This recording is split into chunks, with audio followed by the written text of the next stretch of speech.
Sexual reproduction in human being. ओहो, देख चेहरे पे स्माइल आ गई टॉपिक का नाम सुनते ही, है ना। तो भाई ये जो टॉपिक है इसमें हमें शुरुआत से देखना है कि ह्यूमन रिप्रोडक्शन कैसे होता है, पूरी की पूरी प्रोसेस को अच्छे से समझना है, एक एक चीज को, सारे के सारे जो भी ऑर्गन्स है, मेल का ऑर्गन, फीमेल का ऑर्गन, सबको एकदम डिटेल में अच्छे से समझना है। और इसकी शुरुआत कब से होती है? इसकी शुरुआत तो जब से होती है जब हम 8th क्लास में थे, है ना। 8th क्लास में हमने एक चैप्टर पढ़ा था, एडोलसेंस नाम से एक चैप्टर था, टुवार्ड्स एडोलसेंस करके। एंड वहां पे हमने ये देखा था कि बार बार एक चीज की बात कर रहे थे, वो टीनेज। टीनेज कौन सी एज होती है? 13, 14, 15, मतलब जिसके लास्ट में टीन आता है उसको टीनेज बोलते हैं, जो काउंटिंग के हिसाब से टीन होता है। अच्छा, अब उस एज में ऐसा क्या होता है? तो भाई उस एज में आपके ऊपर चढ़ती है जवानी, यानी कि प्यूबर्टी। तो प्यूबर्टी जो होता है वो ऐसे चेंजेस आ रहे होते हैं बॉडी में जो बड़े अजीब से चेंजेस होते हैं, यानी उसको देख करके कभी कभी बंदा खुद ही डर जाता है, भाई क्या हो रहा है, ये क्या हो रहा है मेरे चेहरे पे, ये दाढ़ी कहां से आ रही है, क्या है मैं भालू तो नहीं बन रहा हूँ, ये क्या हो रहा है भाई मेरे शरीर के साथ, है मैं एकदम लंबा कैसे हो गया। और कोई कोई चलो मेरी क्लास में वो लंबा हो गया, लेकिन मैं क्यों नहीं हो रहा लंबा, है ऐसा क्या प्रॉब्लम है भाई। अच्छा, ओहो ये लड़की तो बड़ी सुंदर दिखने लग गई है। भाई क्यों दिखने लग गई? क्योंकि टाइम के साथ साथ जब एज बढ़ रही है तो प्यूबर्टी, कुछ चेंजेस आ रहे हैं उनके अंदर। अब ये प्यूबर्टी होता क्या? एग्जाम में सवाल आया कि प्यूबर्टी, अरे एग्जाम का नाम मत लिया करो, पूरा मजाक किरकिरा कर, भाई एग्जाम तो देना है ना, एग्जाम का नाम ना लिया करो। प्यूबर्टी क्या होता है?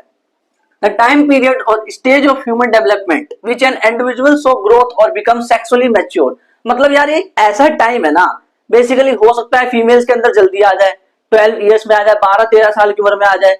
एंड कभी कभी हम में, मतलब मेल्स में भी ज्यादा जल्दी आ जाता है, 13, 14, 15 की एज में आ जाता है ये प्यूबर्टल चेंजेस, कुछ चेंजेस आ जाते हैं। ये चेंजेस कैसे होते हैं? ये चेंजेस 3 तरह के हो सकते हैं, बहुत सारे चेंजेस होते हैं यार ऐसे तो। Physical changes, for example physically appearance change हो जाता है। अब मेल में क्या होता है, फीमेल में क्या होता है, दोनों अलग अलग चेंजेस होते हैं। जैसे मेल्स के अंदर जो मोस्टेज होती है, जो दाढ़ी बियर्ड ये सब आने लग जाती है, एंड हाइट बढ़ जाती है, सारे चेंजेस होते हैं। और ये जो एडम्स एप्पल दिख रहा है, जो जब मैं बोलता हूं तो हिलता रहता है, तो वो बाहर निकलने लग जाता है, उसको एडम्स एप्पल बोलते हैं। भाई पढ़ा होगा ऑलरेडी, है ना, नहीं पढ़ा तो आप जान लो, है ना। और उसके बाद जो फीमेल्स में चेंजेस आता है, जैसे ब्रेस्ट का डेवलपमेंट होता है, या फिर ज्यादा खूबसूरत दिखने लग जाती है आपकी वो वाली, ज्यादा खूबसूरत दिखने लग गई। तो ये सारे के सारे जो चेंजेस है वो इस एज में आ रहे होते हैं। ये जो प्यूबर्टी वाली एजेस होती है, एडोलसेंस बोलते हैं इसको। तो ये एक टाइम पीरियड है बेसिकली, या एक स्टेज है ह्यूमन डेवलपमेंट की। ह्यूमन की बात हो रही है, प्यूबर्टी सिर्फ ह्यूमन में होता है भाई, ऐसा नहीं कर को बोलो एलिफेंट में भी प्यूबर्टी होता है, नहीं, सिर्फ ह्यूमंस की बात हो रही है। ह्यूमंस के अंदर ये डेफिनेशन दी है कि ये टाइम पीरियड जो होता है सिर्फ ह्यूमन के डेवलपमेंट के टाइम होता है, जब इंडिविजुअल ग्रोथ शो करता है, अच्छा बड़ा हो रहा है, और सेक्सुअली मैच्योर भी हो रहा है। अच्छा, यानी शादी की उम्र का हो गया बंदा। अब देखो चेंजेस कैसे हो सकते हैं फिजिकल, जो मैंने बताया अभी कि फिजिकल चेंजेस, हाइट बढ़ना, दाढ़ी आना, ये सब ये सारे फिजिकल चेंजेस हो गए। मेंटल चेंजेस हो सकते हैं। मेंटल चेंजेस मतलब क्या? फॉर एग्जांपल ज्यादा समझदार हो गए, डिसीजन लेने में तो जो भी कर रहा है सोच समझ के कर रहा है, कि भाई ये कर दिया तो ये ना हो जाए, ये कर दिया तो ये ना हो जाए। और लड़की अलग सोच रही है अपनी, ये अगर मैंने घर वालों को बता दे तो क्या होगा, ये चीज ये हो जाए, तो ये सोच रहे हैं, ज्यादा मेंटल चेंजेस आ रहे हैं दिमाग के अंदर, और कुछ केमिकल्स भी एक्स्ट्रा रिलीज हो रहे हैं, ठीक है। और इमोशनल चेंजेस आ रहे हैं। इमोशनल चेंजेस मतलब, अरे भाई इमोशनली अटैच होने लग गए लोगों से। अगर किसी के साथ एक हफ्ते रहने लग गए, मान लो कोई आपके ट्यूशन में कोई आपके साथ दोस्त बन गया या बन गई, है ना, तो आप उसके साथ अटैच हो जाओगे, इमोशनली आप कनेक्ट हो जाओगे। तो ये इमोशनल चेंजेस आ रहे हैं। हाँ, बच्चों में ऐसा नहीं होता। बच्चे क्या करते हैं, बच्चों में थोड़े ना चेंजेस ज्यादा देखे जाते हैं, भाई बच्चे तो बच्चे हैं, प्यूबर्टी थोड़ी ना आई है उनमें। तो वो क्या करते हैं, बच्चे अगर होंगे तो वो रह लेंगे 1-2 महीने तक, लेकिन उसके बाद वो हो सकता है उसको याद भी ना करें, है ना, वो भूल जाते हैं। लेकिन हम अगर किसी के साथ 1-2 हफ्ते भी रह ले और उससे कनेक्शन बन जाता है, तो हम उससे इमोशनली अटैच हो जाते हैं। अब आप में से कुछ लोग मेरे से इमोशनली अटैच हो गए, है ना, अगर हो तो कमेंट में बताना यार इमोशनली अटैच हो गए जरूर, ठीक है। अब देखो जो सेक्स ऑर्गन होते हैं वो 2 तरह के होते हैं, मेल्स और फीमेल में। अरे मेल्स और फीमेल्स, मेल्स में अपने तरह का होता है जो मेल्स वाला होता है, और फीमेल्स में अलग होता है। 2 तरह के sex organ in the sense, gonads जो है सेक्स ऑर्गन यानी गोनैड्स, ठीक है। मेल में जो होता है उसको हम क्या कहते हैं, ऑलरेडी बता रखा है, कंट्रोल एंड कोऑर्डिनेशन में हमने इसे ग्लैंड्स के रूप में पढ़ा है, टेस्टिस बोलते हैं इसको, टेस्टिस। मेल में हम इसको टेस्टिस बोलते हैं। अच्छा, मेल का सिंबल कैसा होता है, टुई वाला, और फीमेल्स का कैसा होता है, चुई वाला, ठीक है। और टेस्टिस और फीमेल्स के अंदर जो होता है उसको हम ओवरी बोलते हैं, ओवरी, ओवरी फीमेल्स के अंदर ओवरी होती है। अच्छा, टेस्टिस क्या करता है, टेस्टिस हॉर्मोन्स रिलीज करता है। टेस्टिस का जो हार्मोन जो रिलीज करता है उसका नाम है टेस्टोस्टेरोन, ये हमें पता होना चाहिए, टेस्टोस्टेरोन कहते हैं उसको, टेस्टोस्टेरोन। मैं अलग अलग इसलिए लिख रहा हूं ताकि इसको प्रोनाउंसिएशन करने में आपको आसानी हो। और ये एक और काम करता है, ये गैमेट बनाता है, फॉर्म गैमेट। यार ये जो है टेस्टोस्टेरोन फॉर्म करने वाला, ये तो हमने ऑलरेडी देख लिया है, कंट्रोल एंड कोऑर्डिनेशन चैप्टर में पढ़ के आ चुके हैं इसको, ग्लैंड्स के बारे में। अब गैमेट कैसे फॉर्म हो रहा है और कैसे सारे के सारे प्रोसेस होते हैं, ये सारी की सारी चीजें हमें देखनी है इस वाले चैप्टर के अंदर। अच्छा, ओवरी क्या करती है? ओवरी भी हार्मोन्स को रिलीज करती है, दो हार्मोन, प्रोजेस्टेरोन, एक तो होता है प्रोजेस्टेरोन और एक होता है ईस्ट्रोजन। ये दो हार्मोन्स को रिलीज करती है हमारी हमारी ओवरी, ठीक है। एंड उसके बाद हम बात करें कि जो ओवरी है वो गैमिट को भी बनाती है, form gamete, form gamete, gamete form करती है, ठीक है। अब ये वाला फंक्शन हम ऑलरेडी देख चुके हैं, प्रोजेस्टेरोन, ईस्ट्रोजन, सब कुछ। हम गैमिट फॉर्मेशन और उससे रिलेटेड जो प्रोसेस है उसको देखेंगे। अच्छा, ये जो गैमिट बनाता है उसके नाम क्या है? जो मेल गैमिट बनाता है, जो मेल जो गैमिट बनाएगा उसको हम कहते हैं स्पर्म सेल, स्पर्म सेल।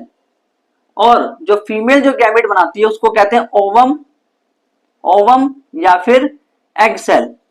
अब सवाल ये उठता है, एग्जाम में भी बहुत बार पूछा गया है कि यार एक बात बताओ कि स्पर्म सेल और ओवम यानी स्पर्म सेल और एग सेल, इन दोनों में डिफरेंस क्या है? ये बहुत इंपॉर्टेंट है कि यार इन दोनों में कोई डिफरेंस है नहीं। तो अगर आप बेसिक चीज याद करो, अगर पिछले वाला एपिसोड देखा है तो आपने सेक्सुअल रिप्रोडक्शन जहां बताया था, तो मेल गैमेट फीमेल गैमेट में जो हमने जो डिफरेंस देखे थे, क्या देखा था? मेल गैमेट मोबाइल होता है यानी चल सकता है, और जो फीमेल गैमेट होता है इमोबाइल होता है, साइज में बड़ा होता है। ये सारी चीजें देखी थी हमने।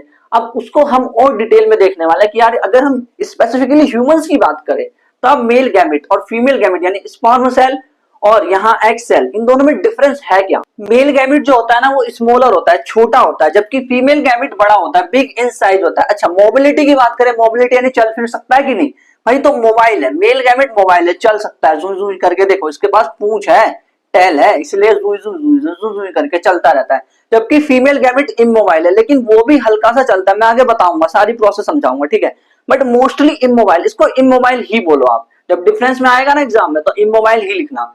एंड अगर लोकेशन की बात करें तो ये टेस्टिज में बन रहा है, अभी तो बताया यार, टेस्टिज में तो बनेगा स्पर्म सेल, और कहां बनेगा? एंड फीमेल की बात करें तो ये ओवरी में बन रहा है, फीमेल गैमेट ओवरी बन रहा है, स्पर्म सेल। ये ना आप यहाँ पे ऐसे भी लिख सकते हो, मेल गैमेट की जगह स्पर्म सेल, यानी मैं स्पर्म सेल और डिफरेंस बता रहा हूं आपको ओवरी का, इन दोनों के बीच का मैं डिफरेंस बता रहा हूं। ओवरी नहीं, क्या था? एग सेल, एग सेल या फिर ओवम, ओवम। देखो, ओवरी और ओवम में बहुत कंफ्यूजन होता है, आगे जब स्ट्रक्चर बताऊंगा तो सब क्लियर हो जाएगा, उसकी टेंशन मत लो। अब अगर बात करें नंबर्स की, यार होते कितने हैं ये? तो मेल गैमेट बहुत ज्यादा होते हैं, हद से ज्यादा होते हैं, क्योंकि उनको ये डर रहता है कि भाई मैं फर्टिलाइज कर पाऊंगा कि नहीं, मैं फर्टिलाइज कर पाऊंगा कि नहीं, कहीं मैं हार तो नहीं जाऊंगा, कहीं आधे रास्ते में टूट तो नहीं जाऊंगा, कहीं आधे रास्ते में मेरे को कोई छेड़ तो नहीं देगा, ये दिक्कत होती है, इसलिए लार्ज नंबर्स होते हैं। सब कुछ समझाऊंगा आगे, सारे कॉन्सेप्ट क्लियर करूंगा। रिप्रोडक्शन किसी ने भी ऐसा पढ़ाया नहीं होगा, ह्यूमन रिप्रोडक्शन के बारे में ऐसा पढ़ा दूंगा मैं यहाँ पे, ध्यान से बस देखते जाओ सब कुछ, ठीक है। अब जो फीमेल गैमेट होता है वो कुछ होते हैं, कुछ, और इसीलिए जब वो कुछ है, कम है, नंबर्स में वो कम है, तो हर महीने एक रिलीज होता है, हर महीने एक ओवम रिलीज होता है, हर महीने एक ओवम रिलीज। आपने सुना होगा कि मेंस्ट्रुएशन भी फीमेल्स के अंदर एक ही महीने में एक बार होता है, इसीलिए ओवम भी एक ही रिलीज है, वो समझाऊंगा मैं तो और अच्छे समझ आएगा। फिर इसके बाद इसकी फॉर्मेशन यानी स्पर्म की बनने की जो प्रोसेस है, फॉर्मेशन ऑफ स्पर्म, स्पर्म का बनना, उसको कहते हैं स्पर्मेटोजेनेसिस, स्पर्मेटोजेनेसिस कहा जाता है। एंड फीमेल गैमेट जो है एग सेल या ओवम का बनना, उसको हम कहते हैं oogenesis। क्या कहते हैं? oogenesis, ठीक है। तो ये फीमेल गैमेट है और ये मेल गैमेट है, स्पर्मेटोजेनेसिस। तो इन दोनों का जो डिफरेंस है वो एग्जाम में पूछा गया है। सबसे पहले बात करते हैं मर्दों की, यानी मेल रिप्रोडक्टिव सिस्टम की बात करते हैं। तो यार ध्यान से समझना, सारे स्ट्रक्चर क्लियर होंगे, ध्यान से समझना। देखो, मेल रिप्रोडक्टिव सिस्टम, अब जो मेल रिप्रोडक्टिव सिस्टम है ना वो क्या है? वो टेस्टिस है ना, टेस्टिस और बाकी उससे भी जुड़े जो भी ग्लैंड्स है सारी की सारी, वो सब में आ जाएगा। अब टेस्टिस की अगर हम बात करें तो यार टेस्टिस है, ये होता कहाँ है? तो ये जो टेस्टिस है ना, ये एक पाउच में होता है, एक पाउच है इस तरह से, बॉडी के बाहर एक पाउच है, उसको हम कहते हैं स्क्रोटम। इस पाउच का नाम है भाई, ये पाउच ऐसा कोई फ्री फंड का नहीं है भाई कि ऐसा फालतू का, स्क्रोटम बोलते हैं इसको। और इस स्क्रोटम के अंदर टेस्टिस होते हैं, दो होते हैं टेस्टिस, एक ये रहा और एक ये रहा, दो टेस्टिस हो गए टोटल, है ना। टेस्टिस हमारे अंदर दो होते हैं, पेयर ऑफ टेस्टिस कहा जाता है इसको, है ना। तो जो ये टेस्टिस है इसको बोलते हैं अ पेयर ऑफ टेस्टिस, मतलब मेल रिप्रोडक्टिव सिस्टम में अ पेयर ऑफ टेस्टिस होते हैं। टेस्टिस जो होता है उसके एक जोड़ा, यानी कि दो टेस्टिस हो गए भाई, दो टेस्टिस हो गए। अच्छा, अब ये जो टेस्टिस होते हैं ना, इसके दो पार्ट होते हैं, दो पार्ट्स होते हैं। अब वो कौन कौन से होते हैं उसको भी समझते हैं। देखो पहले ये समझो कि यार ये जो स्क्रोटम है, इसने टेस्टिस को बाहर क्यों ले रखा है, अंदर क्यों नहीं ले रखा? तुम तो कहते हो कि ये मेल जो रिप्रोडक्टिव सिस्टम है जो सबसे इंपॉर्टेंट है, तो इसको अंदर रखो ना। बाकी जगह तो तुम प्रोटेक्ट कर रहे थे, थिक वॉल दे रहे थे, पता नहीं क्या क्या कर रहे थे, और तुम टेस्टिस को बाहर रख रहे हो। तो भाई टेस्टिस को बाहर इसलिए रखा जाता है क्योंकि टेस्टिस क्या कर रहा है, टेस्टिस स्पर्म को बना रहा है ना। स्पर्म का फॉर्मेशन यानी स्पर्मेटोजेनेसिस कहां हो रहा है, टेस्टिस के अंदर हो रहा है।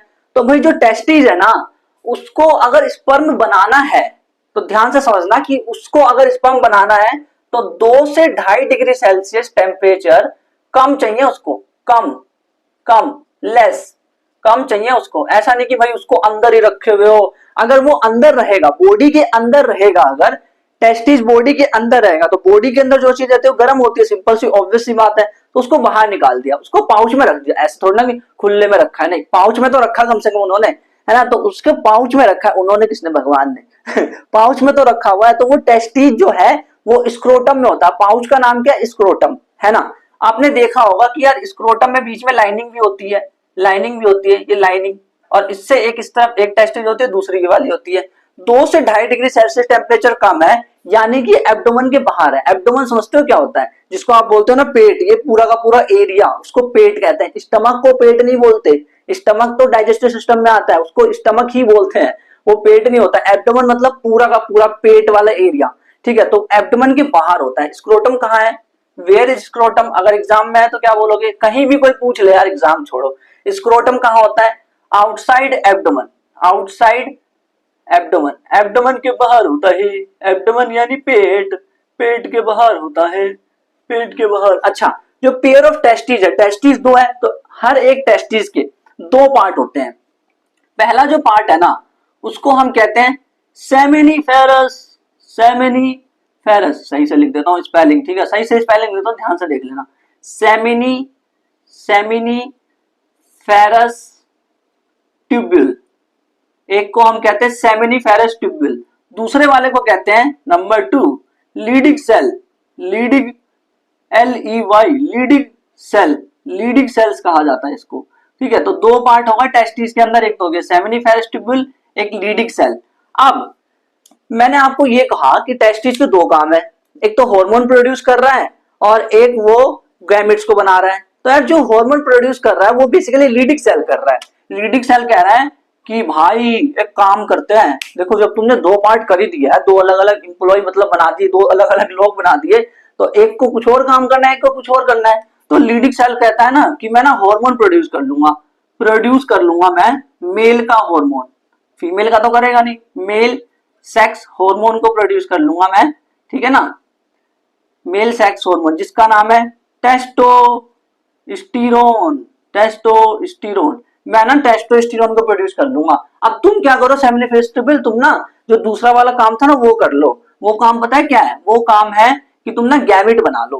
गैमेट कैसे बनाओगे, तुम प्रोड्यूस करो तुम इमेच्योर, इमेच्योर मतलब समझते हो, मतलब अभी वो मैच्योर नहीं है, अभी वो अच्छा खासा नहीं है, तैयार नहीं है काम करने के लिए। Produce immature sperm cell, sperm cell मतलब यार ये जो सेमिनिफेरस ट्यूब्यूल है स्पर्म सेल को बनाता तो है बट इमेच्योर वाले को बनाता है, और ये इमेच्योर स्पर्म सेल आगे जाकर के मैच्योर हो जाते हैं, आगे जाके ये मैच्योर हो जाएगा, थोड़े टाइम बाद ये मैच्योर हो जाएगा। तो ये चीज आपको समझ आई। फिर से देखो, जो टेस्टिस है वो स्क्रोटम में होता है, स्क्रोटम आउटसाइड एब्डोमेन होता है। अब ऐसा क्यों बाहर क्यों रखा है टेस्टिस, 2 से 2.5 डिग्री सेल्सियस टेम्परेचर कम चाहिए होता है उसको, इसीलिए। और ये जो टेस्टिस होते हैं ये एक पेयर में होता है, तो 2 होते हैं, इसके 2 पार्ट होते हैं। सेमिनिफेरस ट्यूब्यूल जो इमेच्योर स्पर्म को प्रोड्यूस करता है, जो आगे जाके मैच्योर हो जाते हैं, और यही स्पर्म सेल जब मैच्योर होगा ना तो फीमेल्स में जाने के लिए तैयार होगा, ये फीमेल्स बॉडी के रिप्रोडक्टिव ट्रैक्ट में जाने के लिए तैयार होगा ये, ठीक है, वो भी समझाऊंगा। एंड जो लीडिंग सेल है वो टेस्टोस्टेरोन जो हार्मोन है उसको प्रोड्यूस कर रहा है। टेस्टोस्टेरोन क्या कर रहा है, टेस्टोस्टेरोन बेसिकली जितने भी कंट्रोल है, जितने भी प्यूबर्टी में चेंजेस आ रहे हैं, प्यूबर्टी में चेंजेस आ रहे हैं, वो सब कंट्रोल कर रहा है, वो सब कंट्रोल कर रहा है। जो गुस्सा आता है ना, गुस्से के मारे मान लो कोई एकदम ही जो थ्रिल मजेदार एकदम हरकतें करनी है, किसी को थ्रिल करना है, थ्रिल मतलब मान लो बाइक वगैरह एकदम तेज चलानी है, एकदम जोश में आया बंदा, तो यार उसके अंदर टेस्टोस्टेरोन ज्यादा हो रखा है, इसीलिए जवानी में ये सब हरकतें करते हैं लोग, है ना। तो टेस्टोस्टेरोन जो है वो लीडिंग सेल प्रोड्यूस कर रहा है और इमेच्योर जो स्पर्म सेल है वो सेमिनिफेरस ट्यूब्यूल को प्रोड्यूस कर रहा है। अब सवाल ये उठता है कि यार ये जो स्पर्म सेल है, ये स्पर्म सेल जाता कहाँ है? टेस्टिस तो ठीक है, टेस्टिस से कुछ लोग कहते हैं कि ये तो एक छोटी सी नली में जाता है, फिर उसके बाद ना बाहर यूरेथ्रा के रास्ते बाहर निकलते हैं। ये पूरी की पूरी प्रोसेस है क्या? ये तो हमें समझना पड़ेगा अच्छे से कि स्पर्म सेल एक्चुअल में जाता कहाँ है और कैसे करके फीमेल रिप्रोडक्टिव ट्रैक्ट के अंदर जाएगा। मेल रिप्रोडक्टिव सिस्टम के इस स्ट्रक्चर को एकदम ध्यान से देखना, क्योंकि एग्जाम में कई बार पूछा गया और इनके फंक्शन बहुत इंपॉर्टेंट है। जो जो मैं स्ट्रक्चर बताऊंगा ना उसके फंक्शंस को याद रखना दिमाग में, बहुत इंपॉर्टेंट है भाई, ध्यान से देखना। तो यार मैंने आपको ये कहा कि जो टेस्टिस है वहां पे स्पर्म बन गया, सपोज वहां पे स्पर्म, मैंने कहा था ना कि जो वो कौन सी वाली सेल थी, सेमिनिफेरस ट्यूब्यूल, उसने क्या बनाया था, इमेच्योर स्पर्म सेल, उसके बाद उसने उसको मैच्योर कर दिया, यानी मान लो स्पर्म बन के तैयार हो गया, स्पर्म सेल जो है वो बन गई, ठीक है। अब क्या होगा, टेस्टिस जो है, टेस्टिस ये वाला टेस्टिस है, एक ये है और एक ये है, ये दोनों टेस्टिस है, ठीक है। जो चीज मैं यहाँ बताने वाला हूँ ना स्ट्रक्चर, वो इधर भी होगा, ठीक है। बस ऐसे समझ जाना, मैं इधर नाम नहीं लिखूंगा बट इधर लिखूंगा तो आप समझ जाना कि ये भी स्ट्रक्चर वही है, सेम चीज है ना। तो अब देखो होता क्या है, ये तो टेस्टिस है, ये जो चीज हमें दिख रही है, मैं सिर्फ इधर लिख रहा हूं, इसका मतलब ये नहीं कि ये टेस्टिस है, ये भी टेस्टिस है, ये कोई मटर नहीं है। तो ये टेस्टिस है, ये है टेस्टिस। अब ध्यान से समझो, टेस्टिस में स्पर्म बन गए, अब वो कहां जाएगा? क्या वहीं रहेगा पूरी जिंदगी? भाई फिर फायदा क्या हो बनने का? अब वो आगे जाएगा, थोड़ा सा आगे जाएगा। देखो अगर मान लो ये टेस्टिस है तो एक स्ट्रक्चर ऐसे करके इस पे जो आ रहा है, ऐसा जो दिख रहा है, इसको ओम नमः शिवाय की तरह हरकत कर रहा है ऐसे करके, तो वो जो स्ट्रक्चर है वो ईपीडी डाइमिस है। क्या बोलते हैं उसको? ईपीडी डाइमिस। ये जो स्ट्रक्चर दिख रहा है ना ओम नमः शिवाय की तरह, थोड़ा सा मोटा बनाया था कि दिखे आपको। देखो अब ऐसा स्ट्रक्चर, ये वाला जो दिख रहा है आपको, जो इसको ऐसे कर रहा है, तो इसको हम कहते हैं ईपीडी डाइमिस। ईपीडी डाइमिस बोलते हैं इसको हम, ईपीडी डाइमिस। और ईपीडी डाइमिस कैसा भाई? ईपीडी डाइमिस क्या हाल चाल है? ईपीडी डाइमिस, ठीक है। तो टेस्टिस से स्पर्म कहां गया? ईपीडी डाइमिस में। अब स्पर्म जब ईपीडी डाइमिस में गया तो उसने कहा कि यार मैं अभी थोड़ा सा बच्चा सा लग रहा हूं, थोड़ा और जवान हो जाता हूं। तो ईपीडी डाइमिस क्या करता है, उसको और मैच्योर करता है, और तगड़ा और अच्छा और प्यारा और सुंदर और जवान बनाता है। तो स्पर्म सेल जो है वो थोड़ी जवान हो गई, अच्छी हो गई ना, अच्छी खासी हो गई, मैच्योर हो गई। तो अब उसका काम वहां पे हो गया, ईपीडी डाइमिस ने जो काम करना था कर दिया, उसको और मैच्योर कर दिया। अब वो बोलेगा ओ चल निकल आगे जा तू, अब और आगे आ गया, यहाँ पे आ गया। अब ये तो ये जो स्ट्रक्चर है, जो नाली दिख रही है, नली का तरह से जो दिख रहा है ये स्ट्रक्चर, पाइप जैसा, two two two two pipe जैसा स्ट्रक्चर जो दिख रहा है, इसको हम कहते हैं वॉस वॉस डिफरेंस। क्या बोलते हैं? डिफरेंस। और तेरी माइक फट जाएगा सुनो, वॉस डिफरेंस। तो अब ये टेस्टिस से इपिडिडाइमिस से वॉस डिफरेंस में आ गया। अब इसने बोला कि यार मैं चल नहीं पा रहा, ठीक है, मेरे पीछे पूंछ लगी है, ये तो ठीक है, मैं ऐसा दिख रहा हूँ, सुंदर नन्ना मुन्ना ऐसा दिख रहा हूँ, लेकिन मेरी जो पूंछ है ना वो टाइट हो रखी है, मैं चल नहीं पा रहा, मैंने हिल नहीं पा रहा आगे, मैं कैसे जाऊं? मैंने कहा एक काम करते हैं, तेरे को कुछ ऐसा देते हैं, पानी टाइप का कुछ देते हैं ताकि तू उस पानी में फिसल के चले जाए। यानी मैं तेरे को फ्लूइड देता हूँ। फ्लूइड यानी जो स्ट्रक्चर, मतलब एक तरह से हम बोल सकते हैं कि पानी जैसा मैं कुछ देता हूं ताकि तू फिसल करके उसमें से चले जाए। स्पर्म को पानी जैसा कुछ देना ताकि वो फिसल करके चले जाए। तो यहाँ पे सेमाइनल वेसिकल होते हैं। देखो अब देखना एक चीज कि एग्जाम में ये पूछा जाता है कि कौन सी स्ट्रक्चर कितनी है, जैसे टेस्टिस कितनी है, मैं लिखते चलता हूँ साथ में ताकि अच्छा रहेगा। फिर ऐसे देखो टेस्टिस 2 है, इपिडिडाइमिस कितने, एक इधर एक इधर, तो 2 है। वॉश डिफरेंस कितने, एक इधर एक इधर, तो ये भी 2 है, ठीक है, ये ध्यान रखना। अब बारी आती है यार, ये बोलता है कि मेरे को थोड़ा गीला होना है ताकि मैं आगे जाके फिसलूं, है ना। तो फिसलने के लिए क्या करता है, बोलता है ओ सेमाइनल वेसिकल, भाई साहब एक छोटा सा हेल्प कर देना मेरा सेमाइनल वेसिकल, एक छोटी सी मदद चाहिए तेरी सेमाइनल वेसिकल कि ना मेरे को थोड़ा सा न्यूट्रिशन दे दे, थोड़ा सा मेरे को फ्लूइड दे दे, थोड़ा सा न्यूट्रिशन थोड़ा सा फ्लूइड। वो कहता भाई मैं अकेला नहीं दे सकता, तेरे को लगता है कि मैं तेरा जो तू कह रहा है कि इतना फिसल करके जा एकदम मजे मजे, मैं सब अकेला तेरा पूर्ति कर दूंगा, तेरी इच्छा सारी पूरी कर दूंगा, नहीं ये पॉसिबल नहीं है। तो कहता अच्छा तुम नहीं कर सकते, तो एक काम करता हूँ आगे चला जाता हूँ थोड़ा सा। तो वो क्या करता है, आगे जाता है, उसको मिलता है प्रोस्टेट, उसको मिलता है प्रोस्टेट ग्लैंड, प्रोस्टेट ग्लैंड, आय हाय प्रोस्टेट ग्लैंड मिल गया उसको। तो बोलता है प्रोस्टेट ग्लैंड तुम मेरी मदद करोगे, तुम ना लुब्रिकेशन प्रोवाइड कर दो। What is lubrication? एक काम करो तुम ना थोड़ा सा ये जो पेनिस है ना, जो पेनिस है इसको थोड़ा गीला करके रखो, इससे क्या होगा मेरे को भी बाहर जाने में मदद मिल जाएगी, मैं फिसलते फिसलते जाऊंगा, उई स्पर्म सेल फिसलते फिसलते जाएगा एकदम, ऐसे कह रहा है, ठीक है। तो प्रोस्टेट के पास भी गया, उसने बोला कि यार थोड़ी मदद कर दे, फिर उसने बोला मैं भी नहीं कर पाऊंगा, एक काम कर, तू एक और बंदे से मदद ले। देखो ये जो सेमिनल वेसिकल है तो 2 है, लेकिन ये जो प्रोस्टेट है ये 1 है। ये 1 इकलौती है, ये याद रखना, क्योंकि एग्जाम में पूछा जाता है कि कौन सी ग्लैंड है जो 1 है, तो प्रोस्टेट 1 है। अब इसके बाद कहता है यार कोई और मदद करो ना, कोई और करो ना, तो ये कहता है ओ भाई इसको कैसे भूल गया, ये 2 छोटे छोटे जो दिख रहे हैं मटर जैसे, एक्चुअली में बहुत छोटे होते हैं, ठीक है, मटर के दाने जितने नहीं मत मानना इसको, पिट्यूटरी ग्लैंड नहीं है ये, है ना। तो ये दोनों जो स्ट्रक्चर है इसको हम कहते हैं बल्ब। बल्ब जैसे दिख रहा है ना, बल्ब।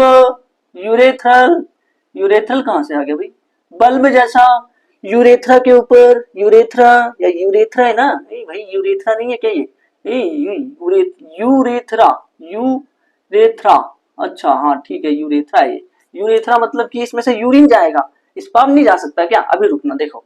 तो स्पर्म सेल जो है सेमिनल वेसिकल के पास गया, सेमिनल वेसिकल ने बोला मैं अकेला कुछ नहीं कर पाऊंगा, प्रोस्टेट ग्लैंड के पास आया, प्रोस्टेट ने बोला कि हाँ ठीक है मैं थोड़ी मदद कर रहा हूँ, बल्बोयूरेथ्रल ने बोला हाँ ले मैं भी तेरी थोड़ी मदद कर रहा हूँ। बल्बोयूरेथ्रल जो ग्लैंड है वो भी 2 होती है, कितनी है वो, बल्बोयूरेथ्रल ग्लैंड जो है ग्लैंड वो 2 है। अच्छा इसका एक और नाम है कॉपर्स ग्लैंड, कॉपर नहीं, Cowper's, Cowper's, Cowper's gland, copper's gland भी बोलते हैं इसको, नाम एग्जाम में कुछ भी आ सकता है, बल्बोयूरेथ्रल या कॉपर्स ग्लैंड, ठीक है। तो अब हुआ क्या, ये तीनों की तीनों जो ग्लैंड थी, seminal vesicle, prostate gland, bulbourethral, ये तीनों की तीनों जो ग्लैंड थी, इसने क्या करा, इसने इसको फ्लूइड दे दिया, फ्लूइड और कुछ सिक्रीशंस प्रोवाइड कर दिए, कुछ सिक्रीशंस दे दिए, सिक्रीशंस यानी वाटर जैसा कुछ, और फ्लूइड भी वाटर जैसा कुछ है, सिक्रीशंस केमिकल तो आप कह सकते हो, ठीक है। अब उसके बाद कुछ न्यूट्रिशन भी दिया।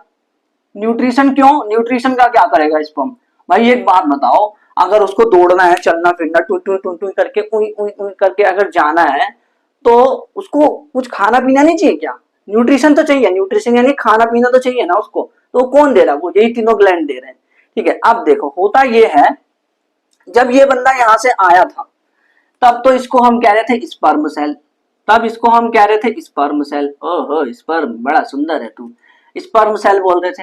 अब इसके अंदर जब इसके सिक्रीशंस चले गए, secretions of 3 gland, secretions, secretions of 3 glands, जब तीनों ग्लैंड्स के सिक्रीशंस इसके पास चले गए, स्पर्म सेल में जब तीनों ग्लैंड के सिक्रीशंस, सिक्रीशन सिक्रीशन सिक भाई भाई भाई भाई भाई सिक्रीशन सिक्रीशंस सिक्रीशंस, हाँ स्पर्म सेल में जब तीनों ग्लैंड के सिक्रीशंस चले गए, तो अब इसको स्पर्म नहीं बोल रहे, क्या बोल रहे हैं इसको, फिर ओवम बोल रहे हैं, अरे नहीं सुनो तो सही, इसको हम कह रहे हैं अब सीमेन, सी में ने, मेन मतलब आदमी, सीमेन, तो इसको सीमेन कहा जा रहा है। स्पर्म सेल जब तीनों के तीनों जो सिक्रीशन से ग्लैंड है उससे जब मिल जा रही है, फ्लूइड मीडियम प्रोवाइड हो जा रहा है, तो सीमेन बन रहा है। अब सीमेन कैसा दिखता है भाई, सीमेन व्हाइट कलर का दिखता है, fluid, white fluid, white fluid जैसा स्ट्रक्चर दिखता है सीमेन। अच्छा अब सुनना ध्यान से, सीमेन तो बन गया, अब यहाँ पे ये पहुंच चुका है, इसको सारे सबके सिक्रीशन मिल गए, मजे मजे में ये यहाँ तक आ गया, है ना, और अब ये अपने आप को स्पर्म नहीं कह रहा, अब ये कह रहा है सीमेन। अच्छा सीमेन के अंदर स्पर्म है, मतलब आज आप ऐसे समझो कि स्पर्म अगर मैंने वाटर में डाल दिया तो अब मैं उसको सीमेन कह रहा हूँ, कलेक्टिवली सीमेन कह रहा हूँ, बट सीमेन के अंदर स्पर्म तो है ही ना, है ना, स्पर्म तो रहेगा। मतलब एक तरह से बताओ, पानी में अगर मैंने टमाटर डाल दिया, कोई भी चीज डाल दी, तो क्या टमाटर गायब हो गया, लेकिन ऐसा यहाँ पे भी है, सीमेन जो है उसके अंदर स्पर्म है भाई, सीमेन 2 चीज से मिलकर, मतलब आप इसको पानी समझ सकते हो, एंड ये स्पर्म सेल, तो स्पर्म सेल उसमें है। अब ये यहाँ आ गया, मुझे तो जाना है बाहर, स्पर्म सेल ने बोला, सीमेन ने बोला मुझे तो बाहर जाना है, और बाहर कैसे जाना है, मुझे सीमेन के रूप में जाना है, मैं ऐसे नहीं जा पाऊंगा अकेला, मैं फिसल ही नहीं पाता अकेले, मेरे को बड़ी दिक्कत होती है, मैं सीमेन के साथ जाऊंगा। तो सीमेन का जो रास्ता है, सीमेन कहाँ से जाता है, वो जाता है यूरेथ्रा से, जो यूरेथ्रा है ना, बड़े कमाल का स्ट्रक्चर है यूरेथ्रा, मस्त लगता है मेरे को, ये बंदा दोनों का साथ देता है। अब दोनों कौन, दोनों कौन, एक यूरिन का भी साथ देता है, ये कहता है अच्छा यूरिन तेरे को जाना है, कोई बात नहीं जा बेटा जा, एक ऐसा गार्ड है यूरेथ्रा, एक ऐसा बंदा है ऐसा, वो कहता है यूरिन तुझे जाना है, जा जा कोई बात नहीं, जा जा, बहुत तेज लगी है ना, जा जा। अब उसके बाद सीमेन की बारी आती है, कहता भाई मुझे भी जाना है, प्लीज जाने दो ना, वो कहता है तुम्हें प्लीज बोलने की थोड़ी ना जरूरत है, तुम तो और भी ज्यादा इंपॉर्टेंट हो, लो भाई तुम जाओ, तुम भी जाओ। तो जो यूरेथ्रा है, यूरेथ्रा प्रोवाइड, जो वो रास्ता है, वो पाथ प्रोवाइड करता है, यूरेथ्रा प्रोवाइड पाथ ट्रांसपोर्ट करने के लिए, यूरिन को भी और सीमेन को भी, दोनों को रास्ता प्रोवाइड कर रहा है, ठीक है। और पेनिस क्या है, पेनिस एक ऐसा स्ट्रक्चर है जो कि यूरेथ्रा को कवर कर रहा है। यूरेथ्रा जो एक छोटी सी ऐसी पाइप जा रही है जिसमें से यूरिन या सीमेन जाएगा, उसको कवर कौन कर रहा है, पेनिस कवर कर रहा है उसको।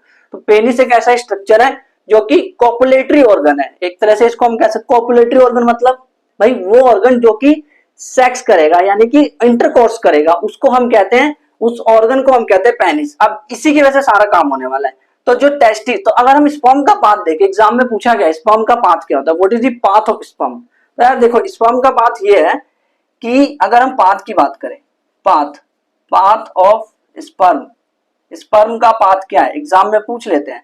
स्पर्म सेल बोलो या स्पर्म, उसका पाथ क्या है। नंबर 1 वो था टेस्टिस में, उसके बाद वो कहा गया नंबर 2 वो गया इपीडीडाइमिस। इपीडीडाइमिस याद रख लेना बेटा, याद रख लेना। अब मुझे पता है यार, याद हो गया होगा, जब मेरे से पढ़ते हो ना सब याद हो जाता है ना। अपनी तारीफ कर रहे हो। इपीडीडाइमिस, और फिर उसके बाद नंबर 3 पे वॉस डिफरेंस, वॉस डिफरेंस में चला गया। वॉस डिफरेंस यानी कि एक पाइप में। उसके बाद कहाँ आ गया, ये तीनों ग्लैंड्स के सिक्रीशंस इसने लिए, तीनों ग्लैंड के सिक्रीशंस लिए, सिक्रीशंस ऑफ 3 ग्लैंड्स, तीनों ग्लैंड के सिक्रीशंस लेने के बाद ये कहाँ आ गया, यूरेथ्रा में। अब यूरेथ्रा से कहाँ जाएगा भाई, यूरेथ्रा से जाएगा फीमेल में, फीमेल बॉडी के अंदर जाएगा। अब बस हो गया। तो फीमेल रिप्रोडक्टिव सिस्टम को तो देखेंगे, बट पहले स्पर्म सेल का स्ट्रक्चर समझते हैं कि इसके अंदर है क्या। मतलब मैं जूम करने जा रहा हूं और मैं देख रहा हूं कि यार इसके अंदर है क्या। तो मैंने ये देखा, ये चिड़िया नहीं है जो चिड़िया की चोंच, नहीं ऐसा कुछ नहीं है। देखो ये बेसिकली इसमें 3 पोर्शन होते हैं, 3 पार्ट होते हैं। हमने ऑलरेडी बचपन में भी पढ़ रखा है इसको, बचपन यानी 8th क्लास। तो वो हेड होता है, एक तो हेड हेड मास्टर, और एक होता है मिडल पार्ट, बीच वाला पार्ट, मिडल पार्ट, और एक होता है टेल, टेल से टेल मिला, ताल से ताल होता था। हाँ, मिडल पार्ट जो है उसके अंदर होता है माइटोकॉन्ड्रिया, वही माइटोकॉन्ड्रिया जो 9th में पढ़ा था, हाँ वही माइटोकॉन्ड्रिया। माइटोकॉन्ड्रिया जो है बेसिकली कैसा होता है बताओ मेरे को। ऐसे ब्रश जैसा दिख रहा होता है, 9th में पढ़ा था ना, ब्रश जैसा स्ट्रक्चर, डुम्बा डुम्बा डुम्बा डुम्बा डुम्बा डुम्बा डुम्बा डुम्बा, ऐसे दिखता था ब्रश जैसा स्ट्रक्चर। बट यहाँ पे माइटोकॉन्ड्रिया स्पाइरल होता है। स्पाइरल मतलब नागिन डांस नचना वाला, स्पाइरल मतलब माइटोकॉन्ड्रिया इसके अंदर स्पाइरल होता है। इतने डिटेल में जाने की जरूरत नहीं, बस अगर आप स्ट्रक्चर भी याद रखोगे कि हेड मिडल पार्ट और टेल होता है काफी है। अच्छा टेल क्यों है भाई, टेल इसलिए ताकि वो मूव कर पाए, सिर्फ मूव करने के लिए। टेल क्या करता है, provide mobility, provide movement, movement कर रहा है ना टेल, ऐसा करके मूव कर रहा है टेल। तो टेल जो मूवमेंट प्रोवाइड कर रहा है, प्रोवाइड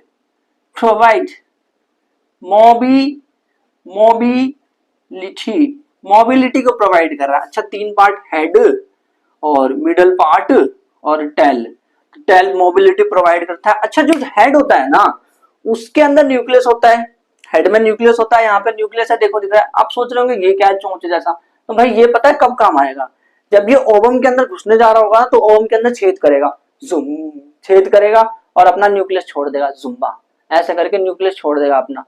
तो इसीलिए छेद करना भी तो इम्पोर्टेंट। जब तक छेद नहीं करेगा ओवम के अंदर, मतलब इमेजिन यहाँ पे एक बड़ा सा गोल कुछ रखा हुआ है, गोल टाइप का, और उसके अंदर छेद करना पड़ेगा, तभी तो मैं अपने कंटेंट को, जो भी मेरा न्यूक्लियस है उसको मैं अंदर भेज पाऊंगा, है ना।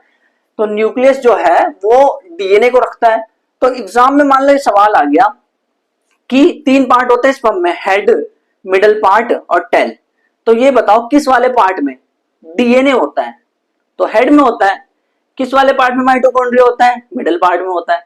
कौन सा मोबिलिटी प्रोवाइड करता है, टेल प्रोवाइड करता है। अब अगर हम फीमेल रिप्रोडक्टिव सिस्टम की बात करें तो यार इसमें स्ट्रक्चर तो बहुत सारे हैं, बट मेन क्या है, मेन है पेयर ऑफ ओवरी। इसके अंदर पेयर ऑफ ओवरी होती है। अब pair of ovary, pair of ovary, pair of ovary होती है, यानी 2 ओवरीज होती है। काम क्या होता है इसका भाई, ओवरी का काम क्या होता है, नंबर 1 सबसे पहले ये क्या करता है, एक तो इसका काम ये है कि ये हॉर्मोन्स बनाएगा।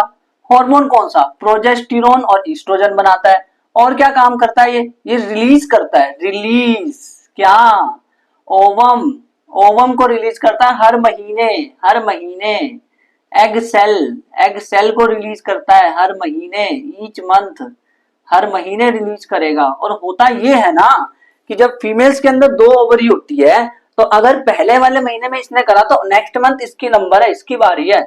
ओ दोनों बात कर रहे होते हैं आपस में, ओ भाई मैंने कर लिया ओवुलेशन, तू कर, मैंने भी कर लिया, तू कर, अब तू ओवुलेशन कर। तो ये दोनों ओवुलेशन करते थे, एक बार ये करेगा तो एक बार ये, एक बार ये, एक बार ये, ऐसे करके ये ओवुलेशन करते रहते हैं। What is ovulation? देखो रिलीज ऑफ ओवम जो है ना, उस प्रोसेस को ही बोलते हैं ओवुलेशन। ओव्यूलेशन, ओव्यूलेशन, ओव्यूलेशन नहीं, ओव्यूलेशन।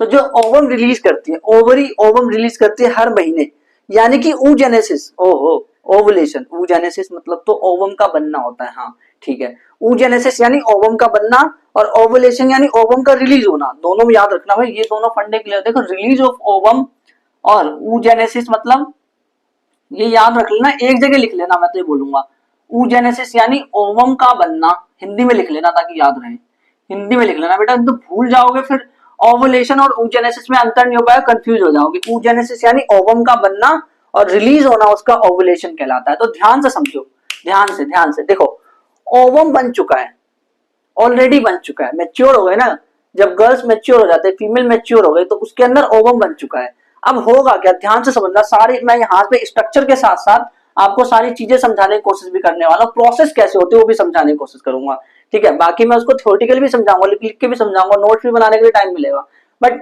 इसको कॉन्सेप्चुअली समझो पहले। देखो होता क्या है ना, ये क्या है, this is what, this is ovary, ovary, ovary, और ओवरी कितनी होती है, 2 होती है, एक ये रही एक ये रही। इधर भी वही सेम है, मैं लिख नहीं रहा बट जैसे उसमें था ना, तो ओवरी 2 होती है। अब देखो होगा क्या ना, ये ओवरी देखो, चुन्नू बुन्नू, फिर टुन्नू, फिर टुन्नू, फिर बड़ा, मतलब पहले ये ओवम ऐसा था, अभी बच्चा है, फिर बड़ा हुआ थोड़ा, फिर और बड़ा हुआ, फिर और बड़ा हुआ, फिर और बड़ा हुआ। अब जैसे ही ये बड़ा हो गया, मैच्योर हो गया, तो इसने क्या किया, ये इसके अंदर चला गया, इसके अंदर रिलीज हो गया। ये क्या है, किसके अंदर रिलीज हो गया, ये किसके अंदर जा रहा है, मतलब ये जो गोल बॉल ओवम, ओवम है, गोल बॉल मतलब ओवम, ये जो बॉल है ना, ये इस ट्यूब के अंदर चला गया। इस ट्यूब का कोई नाम है क्या, हाँ है, इस ट्यूब को हम कहते हैं फेलोपियन, फेलोपियन। भाई डायग्राम मत देखना एनसीईआरटी का भी, देखो ये समझोगे तभी समझ आएगा। फेलोपियन ट्यूब, या दूसरा नाम है इसका ओविडक्ट, इसको ओविडक्ट भी कहते हैं। तो ये जो गोलू मोलू गोल मटोल ओवम है, वो इसके अंदर रिलीज हो गया, इसको क्या कहते हैं, इस रिलीज होने की प्रोसेस को क्या कहते हैं, इस रिलीज होने की प्रोसेस को कहते हैं ओव्यूलेशन, यानी ओव्यूलेशन हो रहा है। अच्छा, अब ये जो गोलू मोलू है ये यहाँ आ गया, फिर ये थोड़ा और आगे जाएगा, फिर ये थोड़ा और आगे जाएगा, ये यहाँ पे आ गया, इतना पाइप से बाहर थोड़ी ना चला जाएगा। इसको मैं थोड़ा सा मोटा कर दे रहा हूँ ताकि आपको समझ आए स्ट्रक्चर, ठीक है, पाइप को थोड़ा मोटा कर रहा हूँ इधर ताकि आपको समझ आए कि होती कैसे है प्रोसेस। तो ये फिर थोड़ा सा आगे आया। अब एक चीज बता रहा हूँ, ये खुद आगे नहीं आ रहा है, कहीं आप सोच रहे हो ये खुद आगे आ रहा है क्या, अगर खुद आगे आ रहा है तो वहां स्ट्रक्चर में इमोबाइल को लिखवाया था आपने, आपने बोला था कि ये चलता नहीं है, भाई सच्ची में नहीं चलता ये, इसको कौन आगे धकेल रहा बताऊं, इसको एक बात मेरे को बताओ, अगर ये जो मार्कर है, ये मार्कर एक जगह पर रखा है, इसको क्या बोलोगे, मोबाइल या इमोबाइल, ये मूव नहीं कर रहा, इमोबाइल बोलोगे, है ना। बट सपोज अगर इसको मैं एक, आपने वो देखा जो मतलब बैग रख देते हैं जिसमें मेट्रो में बैग की चेकिंग होती है, तो उसके साथ साथ सामान जाता है आगे, उसके साथ साथ सामान आगे जाता है ना, देखा होगा आपने मेट्रो या कहीं भी। तो मान लो मैंने मार्कर रख दिया उसके ऊपर, तो मार्कर आगे जा रहा है, तो आप ये बोलोगे मार्कर जो है वो मोबाइल हो गया, नहीं ना, बिल्कुल ऐसे ही, जो जैसे ये मान लो लेयर्स है, ये लेयर है, ये ट्यूब है, पूरी ट्यूब है, इस ट्यूब के अंदर कुछ बाल जैसे स्ट्रक्चर होते हैं जिसको सीलिया कहा जाता है, सीलिया बाल जैसे स्ट्रक्चर, वो पता है क्या करते हैं, इसके सामने ये गोल गोल ओवम है, वो इसको ऐसे ऐसे धकेल रहा होता है, ओ ओ ओ आगे जा आगे जा आगे जा, उसको धकेल रहा होता है आगे की तरफ। यानी जब ये यहाँ आया था ना, तो यहाँ पे जो छोटे छोटे जो स्ट्रक्चर थे इसके अंदर बाल जैसे, जो छोटे छोटे स्ट्रक्चर थे बाल जैसे, वो इसको आगे धकेल ले, ओए आगे जा, ये कह रहा है ओए और आगे जा, ओए और आगे जा, ओए और आगे जा, ओए और आगे जा, कह रहा भाई कितना आगे जाऊं, शांत रहे, इतना आगे जाऊंगा, आता आगे जाते जाते गिर जाऊं क्या यहाँ से बाहर तो वो कहता है मैं तो यही अब रहूंगा। अब वो आगे धीरे धीरे जाता रहता है, डे बाय डे, दिन के हिसाब से वो आगे जाता है, थोड़ा थोड़ा मूव करके आगे जा रहा होता है। अब बात करें मेल की, तो मेल ने तो मान लो अपना स्पर्म रिलीज कर दिया, मेल ने अपना स्पर्म जो है यहाँ रिलीज कर दिया इस जगह पे। ये जो स्ट्रक्चर है जहां पे उसने मेल ने अपना पेनिस डाल करके जहां पे रिलीज करा है स्पर्म को, सीमेन को रिलीज करा, सीमेन में स्पर्म होगा, है ना। तो ये जो स्ट्रक्चर है ना, ज करके जो ये स्ट्रक्चर है, इसको हम कहते हैं वेजाइना, वेजाइना। यानी जो मेल है उसने पेनिस के थ्रू वेजाइना में सीमेन को रिलीज कर दिया, ठीक है। अब वो आगे जाएगा, वेजाइना भी बड़ा चालू है, वो पता कहता है यार स्पर्म सेल पता नहीं कैसा होगा कैसा नहीं, इसकी देखभाल थोड़ी करनी पड़ेगी, ये पता नहीं फिसल पाए या ना फिसल पाए, तो एक काम करता हूँ मैं ना थोड़ा मुलायम हूँ। मुलायम क्यों, मुलायम ये इसलिए हो जाता है ताकि स्पर्म को और जल्दी अंदर ले पाए, और जल्दी उसको मेहमान नवाजी करके जो बुला रहा है ना वो, आजा आजा आजा आजा आजा पिया के बाजार, तो वैसे करके बुला रहा है वो, तो वेजाइना उसको बुला रहा होता है। यहाँ पे वेजाइना जो है इसको आगे, जैसे स्पर्म आया, यहाँ पे स्पर्म आया, बहुत सारे स्पर्म आए, ठीक है, वेजाइना के अंदर बहुत सारे स्पर्म आए, और ये आगे जाए जा रहे हैं, आगे जा रहे हैं, आगे जा रहे हैं, आगे जाते जाते ये कहाँ पहुंच गया, सर्विक्स तक पहुंच गया। ये जो स्ट्रक्चर है जो ऐसा दिख रहा है आपको, इसको हम कहते हैं सर्विक्स, सर्विक्स, सर्विक्स। अच्छा, वेजाइना एक होती है, सर्विक्स भी एक होती है, ठीक है, और यूटेरस भी एक होता है। यूटेरस क्या, रुको अभी एक मिनट रुको, देखो स्पर्म जो है वेजाइना में आ गया, है ना, सर्विक्स के थ्रू अब वो आगे जाएगा, आगे जाएगा, आगे जाएगा। ये ओवम यहाँ पे है, ये इसका वेट कर रहा है कि यार प्लीज यार स्पर्म प्लीज आ जाओ ना, आ जाओ ना। वो गाना नहीं है, साजन साजन तेरी दुल्हन तुझको पुकारे, आ जाओ, गाना वो आ जाता है, तो स्पर्म जो है उसके पास चला गया। स्पर्म बेसिकली यहां से आगे गया, और आगे गया, और आगे गया, और आगे गया, और आगे गया, तो यहां पहुंच गया। अब यहां कौन है, यहां ओवम है और यहां स्पर्म है, और एक नहीं है बहुत सारे हैं, बहुत सारे। ये कहता है तुम आगे, नहीं मैं आगे, ये कहता है ले तुम आगे पीछे करते रहो, मैं तो घुस भी गया, मैं घुस गया अंदर। ये घुस गया अंदर और इसने अपना न्यूक्लियस इसको दे दिया।